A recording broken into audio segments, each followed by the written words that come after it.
নমস্কার। গল্পের ঝুলিতে সকল শ্রোতা বন্ধুদের স্বাগত জানাই। আজ আপনাদের জন্য গল্পের ঝুলিতে রয়েছে উপেন্দ্রনাথ গঙ্গোপাধ্যায়ের লেখা রামের সুমতি। গল্পটি ভালো লাগলে লাইক এবং শেয়ার করে দেবেন, আর চ্যানেলে নতুন হয়ে থাকলে আরও গল্প শোনার জন্য চ্যানেলটি সাবস্ক্রাইব করতে কিন্তু ভুলবেন না। তাহলে চলুন শুনে নেওয়া যাক আজকের গল্প। মহানিদ্রায় নিদ্রিত হবার কিছু পূর্বে পুত্রবধূ সুভদ্রার প্রতি ক্লান্ত চক্ষুর দৃষ্টি নিক্ষেপ করে দ্বিজেন মিত্র একান্তে বলেছিল, বৌমা, বরেনকে সহ্য করো। ঘাড় নেড়ে সুভদ্রা বলেছিল, নিশ্চয়ই করব বাবা। বরেন তখন ৮৮ বর্ষীয় স্বাধীন যুবক। বছর চারেক লেখাপড়ার সঙ্গে সমস্ত সম্পর্ক চুকিয়ে মাতব্বর বনে বসেছে। আর তার একমাত্র সহোদর জ্যেষ্ঠ হরেন্দ্রনাথ MA ও আইন পাশ করে বছর তিনেক আলিপুরে ওকালতি করছে। অনিশ্চিত ওকালতি ব্যবসায়ীর সুদুর্লভ ভাগ্যলক্ষ্মী এই অল্প সময়ের মধ্যেই হরেন্দ্রের প্রতি প্রসন্ন হতে আরম্ভ করেছেন। ৩ বছরে যে পসার সে জমিয়েছে, অনেকের ভাগ্যে সারা জীবনেও তেমন জমে না।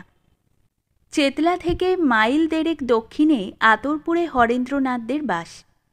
যে সময়ের কথা বলছি, কলিকাতানগর তখনও স্থাবরতার নিদ্রা হতে জাগ্রত হয়ে দেহ সম্প্রসারণের জন্য চতুর্দিকে দৃষ্টি সঞ্চালিত করতে আরম্ভ করেনি। সুতরাং পথঘাটের অভাবে যানবাহনের সুযোগ থেকে দূরে অবস্থিত ক্ষুদ্র নগণ্য আতরপুর গ্রাম। তার নামমাহাত্ম্য সত্ত্বেও পচা গোবরের দুর্গন্ধ, মশামাছির ভনভনানি, ভেকের মকমকানি আর শৃগালের প্রহর গণনার অপকৃষ্টতার মধ্যে তখনও জড়ীভূত।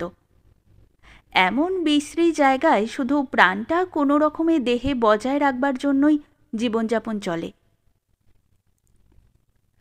কলিকাতার ধনী কন্যা তখনকার দিনের পক্ষে উচ্চশিক্ষিতা IA পাস সুন্দরী সুভদ্রা এহেন আতরপুরে মাত্র মধ্যবিত্ত এক সংসারের বধূ হয়ে যেদিন প্রথম এসেছিল, সেদিন সকলেই মায়ে হরেন্দ্রনাথ পর্যন্ত এই দুষ্পাচ্য অসামঞ্জস্য উপলব্ধি করে একটু উদ্বিগ্ন বোধ করেছিল। করেনি শুধু সুভদ্রা। তখন আবার শ্রাবণ মাস, চতুর্দিক বর্ষার জলে থই থই করছে। কাঁচা উঠানে কেঁচো আর কেন্নর অবারিত কিলিবিলি, নিরবসর ব্যাঙের কলরবে আর বৈকাল থেকে শৃগালের ডাকে গ্রাম্য নীরবতা বিপর্যস্ত। ২-৪ দিন পরে একদিন একটু ভয়ে ভয়েই হরেন সুভদ্রাকে জিজ্ঞাসা করেছিল, আতরপুর তোমার কেমন লাগছে সুভদ্রা? সংক্ষেপে উত্তর দিয়েছিল সুভদ্রা, ভালো লাগছে। এই ব্যাঙ ডাকা শেয়াল ডাকা সত্ত্বেও? কিন্তু শুধু ব্যাঙ আর শেয়ালই তো এখানে ডাকে না, তুমিও তো ডাকো। সুভদ্রার উত্তর শুনে চক্ষু বিস্ফারিত করে হরেন্দ্র বলেছিল, বলো কি সুভদ্রা, আমিও ডাকি? হাম্বা রবে নাকি? হরেনের কথায় হেসে ফেলে সুভদ্রা বলেছিল, না না, হাম্বা রবে ডাকো না, কিন্তু ইশারায় ইঙ্গিতে এমনকি গলা খাঁকড়ি দিয়েও ডাকো। তোমার গলা খাঁকড়ির ডাকের সঙ্গে মিশে ব্যাঙের ডাক সুরেলা হয়ে ওঠে। সাহস পেয়ে হাসি মুখে হরেন বলেছিল, তোমার বদান্যতার জন্যে ধন্যবাদ, কিন্তু ধরো তোমার যদি... হরেনকে কথা শেষ করবার অবসর না দিয়ে সুভদ্রা বলেছিল, তাহলে এতটা খুশি হতাম না। আচ্ছা, তোমার এই কুণ্ঠা কতদিনে যাবে বলো তো? সম্মুখ সমরে সমীর ঘোষকে পরাজিত করে সুভদ্রা হরণ করেছ, তুমি তো অর্জুন, তোমার এত সংকোচ কিসের? প্রসঙ্গ নির্দেশ করে সুভদ্রা হরণের একটু ব্যাখ্যা করার প্রয়োজন আছে। হরেন্দ্র যখন কলিকাতায় মেশে থাকে, MA এবং ল অধ্যয়ন করে, তখন প্রবোধ বসু তার সহপাঠী এবং অন্তরঙ্গ বন্ধু। প্রবোধ সর্বদাই মেশে এসে হরেন্দ্রর সঙ্গে আড্ডা দিত ও তাকে নিজেদের গৃহে নিয়ে যাবার জন্য পীড়াপিড়ি করত। কিন্তু ধনী গৃহের আবহাওয়ায় নিঃশ্বাস ফেলা সহজ হবে না আশঙ্কা করে নানা ছলে ছুতোয় হরেন্দ্র তার উপরোধ অনুরোধ কাটিয়ে দিত। অবশেষে একদিন যখন প্রবোধচন্দ্রের অসুস্থতার সংবাদ বহন করে জোর আহ্বান লিপি এলো, তখন আর ধনীগৃহের নিঃশ্বাসরোধক আবহাওয়ার আপত্তি বজায় রাখা গেল না। রোগীর কক্ষে উপনীত হয়ে হরেন দেখলে শয্যার উপর সোজা হয়ে বসে প্রবোধ একটি যুবক আর একটি তরুণীর সঙ্গে রহস্যালাপে রত। লক্ষণ দেখে রোগটা সাংঘাতিক মনে হল না। পরিচয় পেয়ে জানলে তরুণীটি প্রবোধের ছোট বোন সুভদ্রা, আইএ পরীক্ষারত ছাত্রী, এবং যুবকটি প্রবোধের বন্ধু সমীর ঘোষ, ধনকুবের শিশির ঘোষের একমাত্র পুত্র। আইএসসি পরীক্ষায় বারদুই ফেল করে 3 পুরুষের পৈতৃক কারবারে বসতে আরম্ভ করেছে। উপস্থিত অফিস তাকে মাসিক ভাতা দিচ্ছে 750 টাকা। কথায় কথায় সে কথাও জানা গেল। বিলম্বিত পরিচয়ে হরেন আরও জানতে পেরেছিল পৈতৃক কারবার থেকে তাড়াতাড়ি বিদায় নিয়ে সমীর প্রায় প্রতিদিন প্রবোধের বাড়িতে হাজিরা দেয়। বলা যেতে পারে সেও অপর এক কারবারেরই তাগিদে। এ পর্যন্ত সে কারবারে সমীর ঢেলেই চলেছে, প্রত্যাগমের বিশেষ কিছু লক্ষণ দেখা যাচ্ছে না। তবে সুভদ্রার বাপ ও মার, বিশেষত মার, এ বিষয়ে জোর পৃষ্ঠপোষকতা আছে বলে ভরসা হয় শেষ পর্যন্ত কারবারে লক্ষ্মীলাভ হতে পারবে। ঘণ্টা 2 অবস্থানের পর হরেন বিদায় চাইলে প্রবোধ জিজ্ঞাসা করেছিল, কাল আসছিস তো হরেন? অকারণ একটু বিবেচনা করার অভিনয় করে হরেন উত্তর দিয়েছিল, কাল? আচ্ছা, আসব। পরদিন বৈকালে কথা মতো হরেন ঠিক উপস্থিত হয়েছিল। সমীর কিন্তু সেদিন আসতে পারেনি। দ্বিতীয় দিনে 3 জনের আড্ডা দেখতে দেখতে যেমন জমে উঠেছিল, প্রথম দিনে 4 জনেও তেমন জমাতে পারেনি। বিদায় গ্রহণের জন্য হরেন উঠে দাঁড়ালে দেখা গিয়েছিল আড্ডার চাকার মসৃণতার গুণে 3 ঘণ্টা কাল অজ্ঞাতসারেই অতিবাহিত হয়েছে। হরেনকে এগিয়ে দিতে গিয়ে সুভদ্রা জিজ্ঞাসা করেছিল, কাল বৈকালে আসছেন তো? হরেন উত্তর দিয়েছিল, আসছি নে বলবার ঠিক জোর পাচ্ছি নে। সুভদ্রা বলেছিল, আপনাকে আমাদের বাড়ি নিয়ে আসবার জন্য দাদা তো সর্বদা টানাটানি করতেন, তখন কেন আসতেন না বলুন তো? এক মুহূর্ত চিন্তা করে হরেন বলেছিল, সুভদ্রা এ বাড়িতে থাকে জানতাম না বলেই বোধহয়। হাসি মুখে সুভদ্রা উত্তর দিয়েছিল, আমি কিন্তু জানতাম আপনি মেসে থাকেন। আপনার বিষয়ে দাদার মুখে আমার এত কথা শোনা আর জানা ছিল যে কাল যখন আপনি এসেছিলেন আপনাকে একটু অজানা মনে হয়নি। এরপর এ প্রসঙ্গে আর কিছু বলা নিষ্প্রয়োজন। সুভদ্রার শ্বশুর দ্বিজেন্দ্রনাথ ছিল একজন সেকেলে নামজাদা হেডমাস্টার। সুভদ্রার বিবাহের কিছু পূর্বে পত্নীহারা হয়ে সে অবসর গ্রহণ করেছিল। দ্বিজেন্দ্রনাথ শুধু বিদ্বানই ছিল না, সাংসারিক জ্ঞান এবং মনুষ্য চরিত্রবোধে সে ছিল প্রবীণ মানুষ। বরেন যে সুভদ্রাকে ঠিক বরদাস্ত করতে পারছে না, এ কথা উপলব্ধি করতে তার বেশি বিলম্ব হয়নি। তাই মৃত্যুকালে সহ্য করবার ভার সুভদ্রার উপরেই দিয়ে গিয়েছিল। সুভদ্রার উদার চিত্ততা এবং কর্তব্যপরায়ণতার যে পরিচয় সে পেয়েছিল, তার দ্বারা সে বিশ্বাস করত উদ্ধত এবং দুর্দম বরেনকে মানিয়ে নিয়ে চলবার তিতিক্ষা সুভদ্রার আছে। সুভদ্রার প্রতি বরেনের বিদ্বেষের কারণ ছিল একাধিক।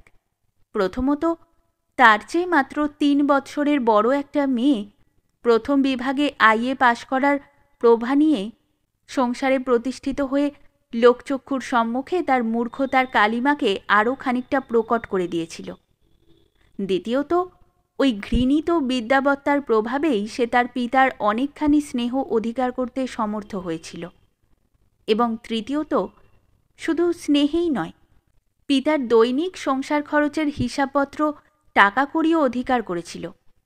পিতার ধর্মগ্রন্থ পাঠের সময় ও সুবিধা বাড়িয়ে দেবার কৌশলের দ্বারা পিতার হাতে খরচ থাকার সময়ে চুরুট টাসটার জন্য 4 আনা পয়সা থেকে 4 পয়সা উপার্জন করা কতকটা সহজেই চলত।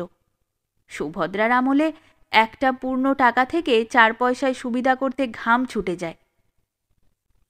দ্বিজেন্দ্রনাথের মৃত্যুর পর থেকে কেমন যেন একটা হীনতা বোধের প্রভাবে বরেনের কেবলই মনে হয় সুভদ্রার কর্তৃত্ব ক্রমশ উগ্র হয়ে উঠেছে।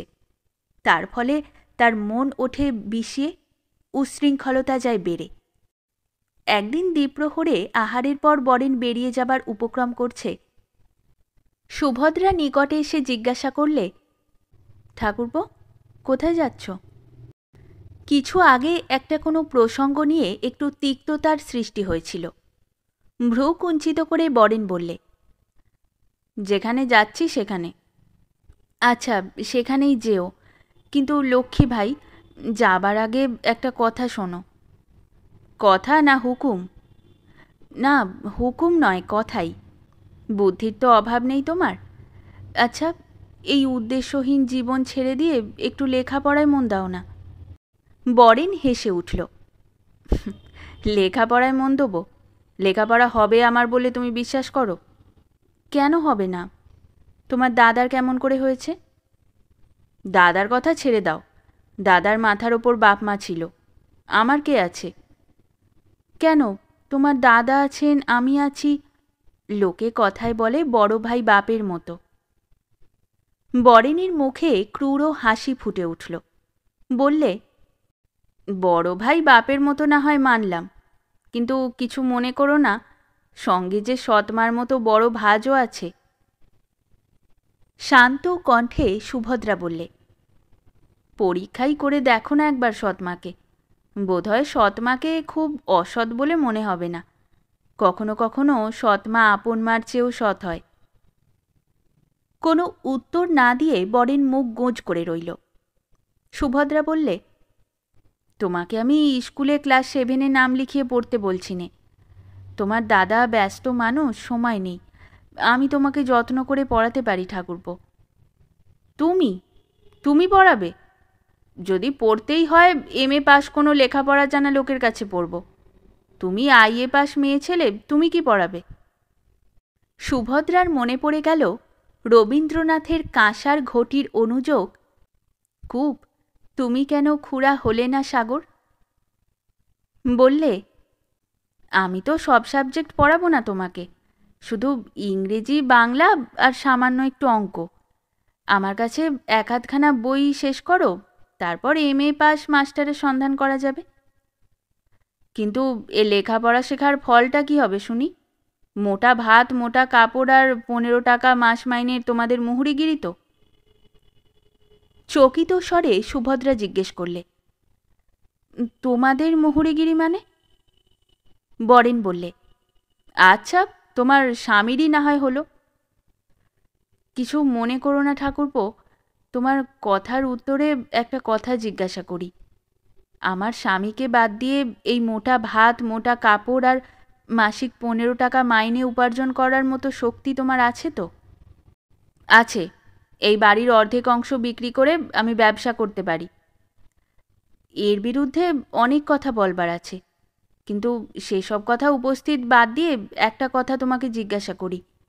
এই ভদ্রাসন বাড়ি, মায়ের জমি, বাগান, পুকুর সমস্ত 3000 টাকায় ছোট ঠাকুরজির বিয়ের দেনায় বাঁধা আছে, তা জানো? সেই টাকা দাদা শোধ করবে। সেই টাকা দাদা শোধ করলে সমস্ত বাড়িটা দাদার হয়ে যাবে। অর্ধেক অংশ তোমার হতে হলে 1500 টাকা তোমাকে শোধ করতে হবে। বরেন খেকিয়ে উঠল, আইন দেখাচ্ছ আমাকে? তোমাদেরও আইন দেখাবার লোক আমার আছে। সুভদ্রা বললে, তাও জানি। মহা আইনজ্ঞ বিষ্টু হাজরা তোমার পরামর্শদাতা। সাবধান ঠাকুরপো, সর্বনেশের লোক ওই বিষ্টু হাজরা, গাছে তুলে দিয়ে মই কেড়ে নেবে। কি দরকার ভাই বিষ্টু হাজরার পরামর্শে? বাড়ির মধ্যে এমন একজন উদার হৃদয় আইনজ্ঞ থাকতে। চক্ষু কুঞ্চিত করে বরেন বললে, ও, তুমি বুঝি তাহলে আজ রং চড়িয়ে এসব কথা দাদাকে লাগাবে? সুভদ্রা হেসে ফেললে, এত কম বোঝো ঠাকুরপো? এটুকু বুদ্ধিও তোমার নেই? আমি যদি লাগাতাম তাহলে তোমাকে প্রতিদিনই কিছু না কিছু কৈফিয়ত দাদার কাছে দিতে হতো। একদিনও দিয়েছ কি? বরেন বললে, লাগাও তুমি, কিন্তু দাদা তোমার কথা বিশ্বাস করে না। খোকাকে দুধ খাওয়াবার সময় হলো, আমি চললাম ঠাকুরপো। বলে সুভদ্রা প্রস্থান করলে। 2-4 দিন অন্তর এই রকম একটা না একটা খিটিমিটি চলতেই লাগলো। মাস তিনেক পরের কথা, ছুটির দিন, সন্ধ্যার পরে হরেন বেরিয়ে বাড়ি ফিরছে। বিষ্ণু হাজরা তার বাড়ির দাওয়ায় বসে তামাক খাচ্ছিল। হরেনকে দেখতে পেয়ে তাড়াতাড়ি নেমে এসে বললে, হরেন, তোমার সঙ্গে একটা কথা ছিল বাবা। বিষ্ণু হাজরা যে তার বিরুদ্ধে বরেনকে উত্তপ্ত করার সৎকার্যে আত্মনিয়োগ করছে সে কথা হরেনের অবিদিত ছিল না। নীরস অনুৎসুক কণ্ঠে বললে, কি কথা? একটু দাওয়ায় গিয়ে বসবে? আগে না, দাঁড়িয়ে দাঁড়িয়েই শুনি। এদিক ওদিক তাকিয়ে দেখে অকারণ কণ্ঠস্বর খানিকটা নিচু করে নিয়ে বিষ্ণু হাজরা বললে, ছোঁড়াটার যা হয় একটা গতি করো বাবা। রুক্ষ কণ্ঠে হরেন বললে, ছোঁড়াটাকে? তোমার ভাই বরেনের কথা বলছি। তা ছোঁড়া বলছেন কেন? এই বেমক্কা অসুবিধাজনক প্রশ্নে একটু বিব্রত হয়ে এক মুহূর্ত নির্বাক থেকে বিষ্ণুচরণ বললে, আমার কাছে এসে কান্নাকাটি করে, মায়া হয় ওর ওপর, তাই বলছি। দেখুন, আপনার মায়া হয়, আমার কিন্তু হয় না, সুতরাং আপনি ওর গতি করুন।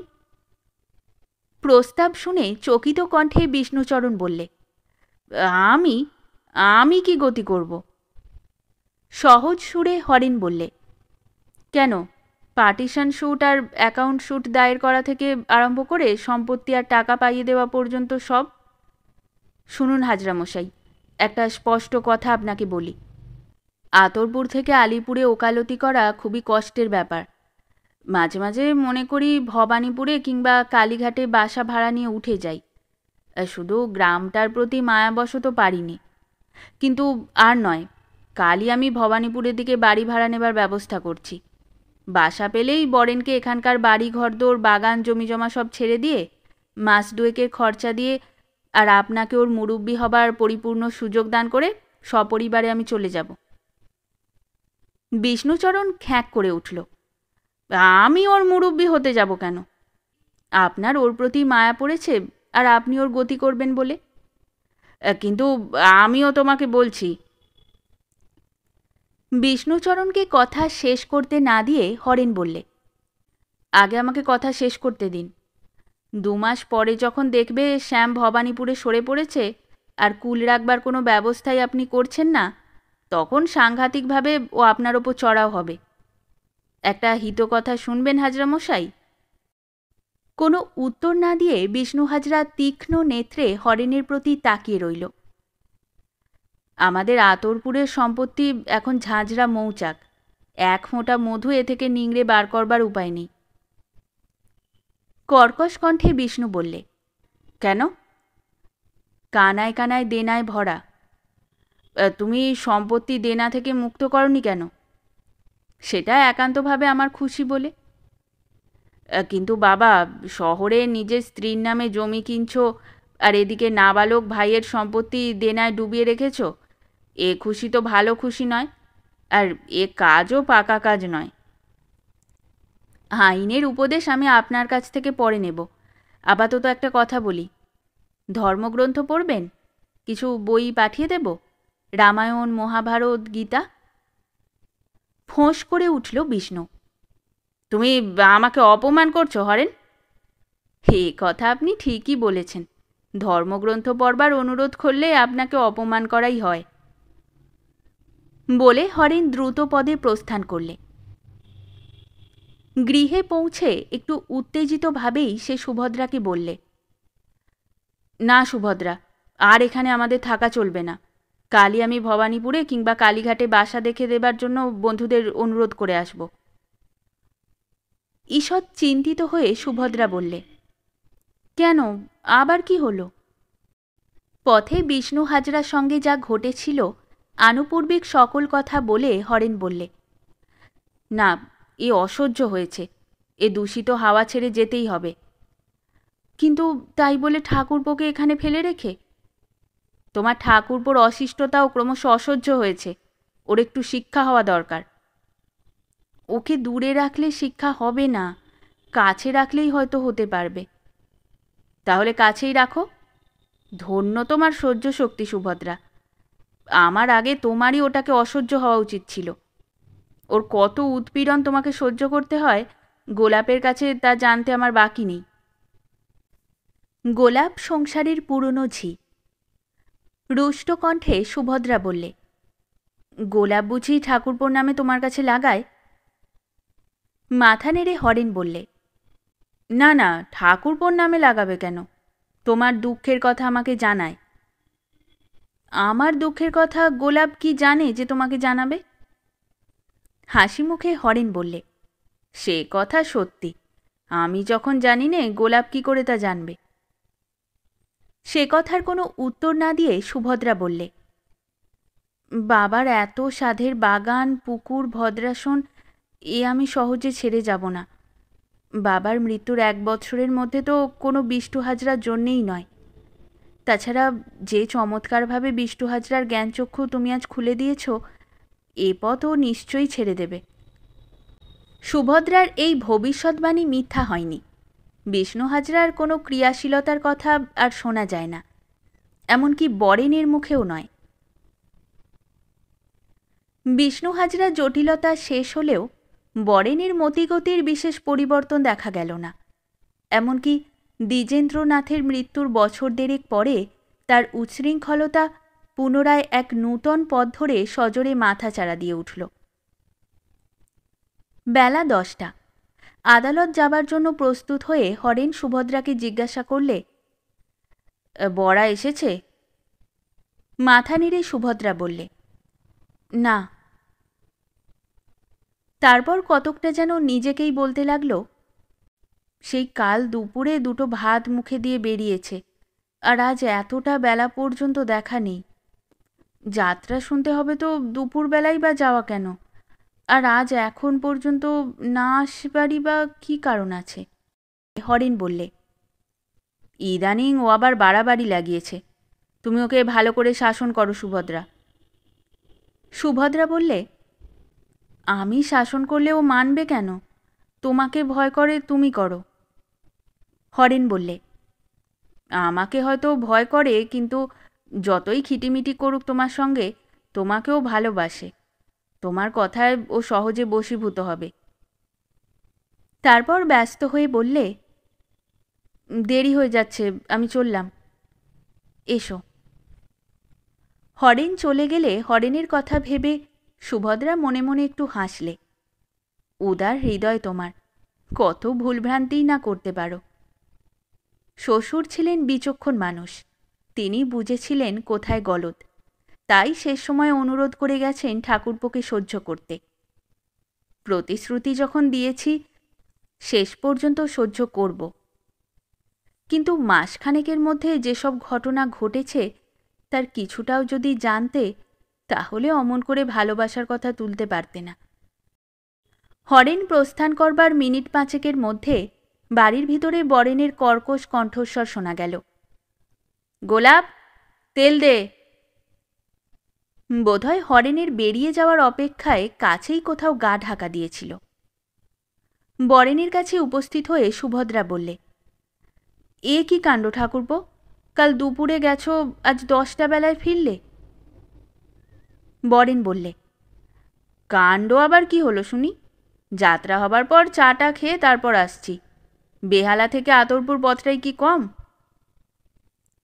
এ কথার উত্তর দেওয়া হলো না। হঠাৎ বরেনের মুখ ভালো করে লক্ষ্য করে চকিত কণ্ঠে সুভদ্রা বললে, এ কি ঠাকুরপো, যাত্রায় তুমি সেজেছিলে নাকি? কি করে জানলে? ঠোঁটে লাল রং লেগে রয়েছে, আর কানের পাশে পাউডারের ছোপ। ছি ছি, তুমি যাত্রায় সেজেলে ঠাকুরপো? কাপড়ের খুঁট দিয়ে ওষ্ঠাধর ঘষে দেখে রুক্ষস্বরে বরেন বললে, ছি ছি, কীরকম? সেজে এসেছি বটে, কিন্তু তা বলে হনুমান সাজিনি, দস্তুর মতো রাম সেজে এসেছি। অযোধ্যাবতী দশরথের তনয় রাম। তিক্ত বিদ্রুপাত্মক কণ্ঠে সুভদ্রা বললে, রাম সাজলেও আসলে তুমি হনুমানই সেজে এসেছ। এত বড় সম্ভ্রান্ত বংশের সন্তান হয়ে তুমি নিজের মুখে এতটা কালি মাখালে? কালি মাখালে মানে? বরেনের মুখের উপর স্থির দৃষ্টি স্থাপিত করে সুভদ্রা বললে, মাখালে বই কি, বাবা অত বড় নামজাদা হেডমাস্টার ছিলেন, তোমার দাদা MA BL পাশ করে বড় উকিল হয়ে উঠছেন, আর তুমি কিনা একটা পেশাদার যাত্রার দলে পাঠ করে এলে। দৃঢ় স্বরে বরেন বললে, শুধু পার্টি করে আসিনি, পথও করে এসেছি। বরেনের মুখের মধ্যে একটা হিংস্র উল্লাসের চাপা হাসি। সুভদ্রা জিজ্ঞাসা করলে, কিসের পথ করে এলে? তোমার সংসার থেকে বেরিয়ে পড়বার পথ। পরশু বিকেল থেকে যাত্রা দলের রামের কলেরার মতো হওয়ায় ওরা বিপদে পড়ে গিয়েছিল। কাকে রাম করবে ভেবে পায় না। সকলেরই হনুমান সাজবার মতো চেহারা। আমি বললাম আমি সাজব। আমাকে দেখে বললে, চেহারায় মানাবে বটে, কিন্তু কাল রাত 8টায় যাত্রা আরম্ভ, এত অল্প সময়ে তৈরি হতে পারবে কি? বললাম আলবাত পারব। 2 দিন 4 ঘন্টা আর 4 ঘন্টা মোট 8 ঘন্টা রিহার্সাল দিয়ে হিরোর পাটে কাল যা অভিনয় করেছি, ধন্যি ধন্যি পড়ে গেছে। সোজা দলে অভিনয় করিনি, শশাঙ্ক অধিকারীর দল। শশাঙ্ক অধিকারী বলেছে আমি যদি ওর দলে ভর্তি হই 30 টাকা মাইনে দেবে, আর ওর মেয়েকে যদি বিয়ে করি 1.5 আনার বকরা দাঁড় করবে। পথ করে আসিনি। তোমার সংসারে থাকলে তোমার বাজার সরকার হয়ে তোমার ছেলে মেয়েদের কাঁধে পিঠে করে মানুষ করে জীবন কাটাতে হবে তো। সুভদ্রা বললে, না তা হবে না, কিন্তু তাই যদি হয় তাও তোমার যাত্রা দলে রামচন্দ্রের চেয়ে ভালো।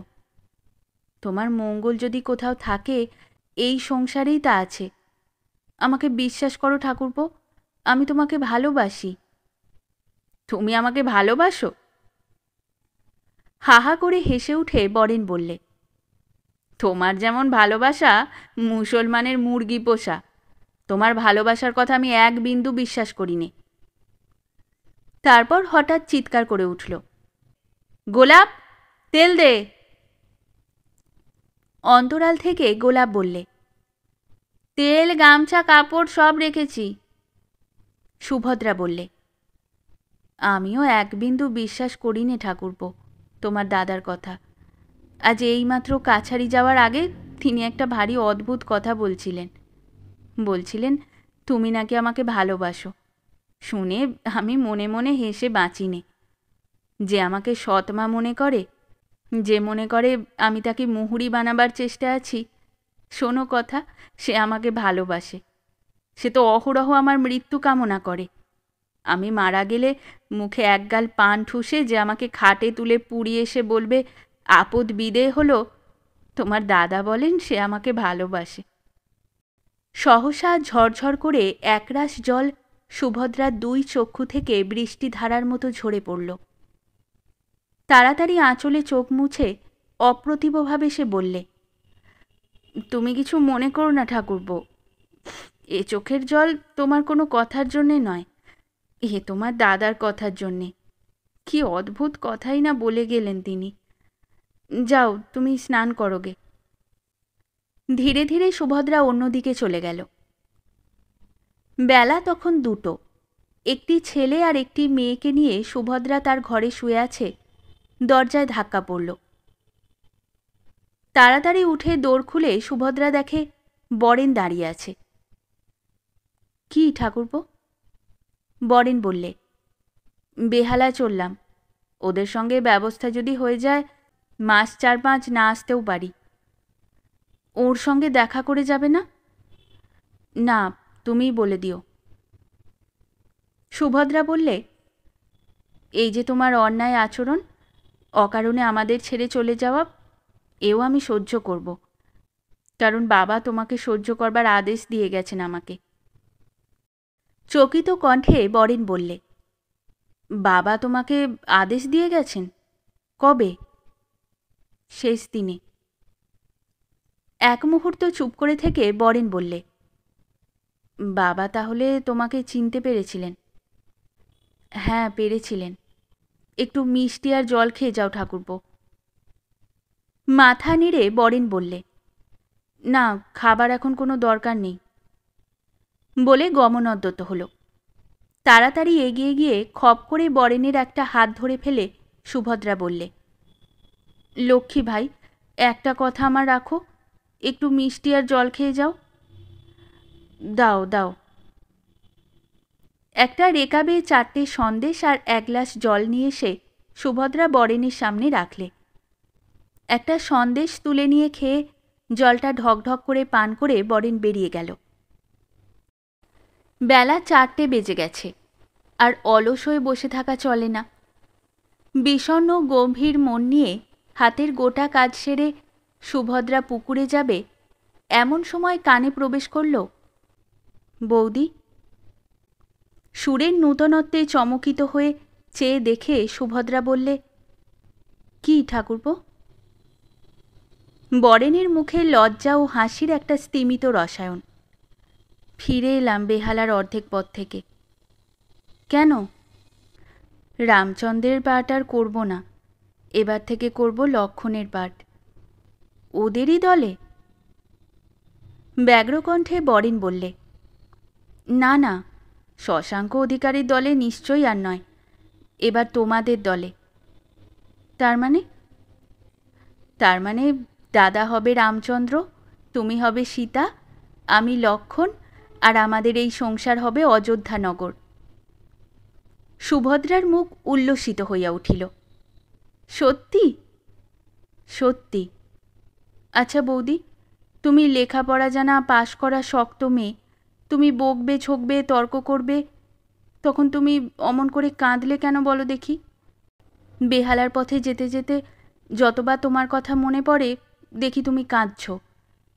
আবার আবার আবার সেই কাণ্ড? না, আজ তুমি কেঁদেই মাত করলে দেখছি। আকাশে মাঝে মাঝে রৌদ্র বৃষ্টির একত্র খেলা দেখা যায়। সুভদ্রার মুখের মধ্যেও অশ্রু হাসির সেই একত্র খেলা।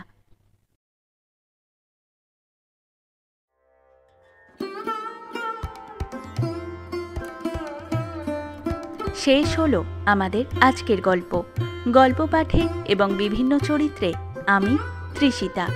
গল্পটি ভালো লাগলে লাইক এবং শেয়ার করে দেবেন, আর চ্যানেলে নতুন হয়ে থাকলে আরও গল্প শোনার জন্য চ্যানেলটি সাবস্ক্রাইব করতে কিন্তু ভুলবেন না।